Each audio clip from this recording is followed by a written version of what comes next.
شروع اللہ کا نام لے کر جو بڑا مہربان نہایت رحم والا ہے۔ کیا تم یہ خیال کرتے ہو کہ یوں ہی بہشت میں داخل ہو جاؤ گے اور ابھی تم کو پہلے لوگوں کی سی مشکلیں تو پیش آئی ہی نہیں؟ ان کو بڑی بڑی سختیاں اور تکلیفیں پہنچیں اور وہ صعوبتوں میں ہلا ہلا دیے گئے، یہاں تک کہ پیغمبر اور مومن لوگ جو ان کے ساتھ تھے سب پکار اٹھے کہ کب اللہ کی مدد آئے گی۔ دیکھو اللہ کی مدد ان قریب آیا چاہتی ہے۔ اے نبی، لوگ تم سے پوچھتے ہیں کہ اللہ کی راہ میں کس طرح کا مال خرچ کریں۔ کہہ دو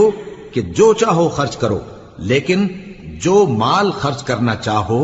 وہ درجہ بدرجہ اہل استحقاق یعنی ماں باپ کو اور قریب کے رشتہ داروں کو اور یتیموں کو اور محتاجوں کو اور مسافروں کو سب کو دو،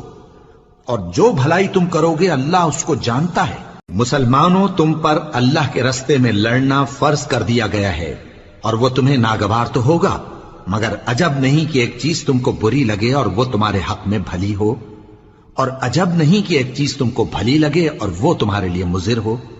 اور ان باتوں کو اللہ ہی بہتر جانتا ہے اور تم نہیں جانتے۔ اے پیغمبر، لوگ تم سے عزت والے مہینوں میں لڑائی کرنے کے بارے میں دریافت کرتے ہیں، کہہ دو کہ ان میں لڑنا بڑا گناہ ہے، اور اللہ کی راہ سے روکنا اور اس سے کفر کرنا اور مسجد حرام یعنی خانہ کعبہ میں جانے سے بند کرنا اور اہل مسجد کو اس میں سے نکال دینا جو یہ کفار کرتے ہیں، اللہ کے نزدیک اس سے بھی زیادہ گناہ ہے، اور فتنہ انگیزی خونریزی سے بھی بڑھ کر ہے،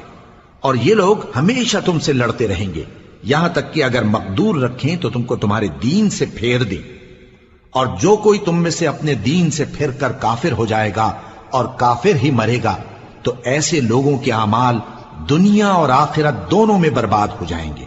اور یہی لوگ دوزخ میں جانے والے ہیں جس میں ہمیشہ رہیں گے۔ جو لوگ ایمان لائے اور اللہ کے لیے وطن چھوڑ گئے اور کفار سے جنگ کرتے رہے وہی اللہ کی رحمت کے امیدوار ہیں، اور اللہ بخشنے والا ہے، رحمت کرنے والا ہے۔ اے پیغمبر،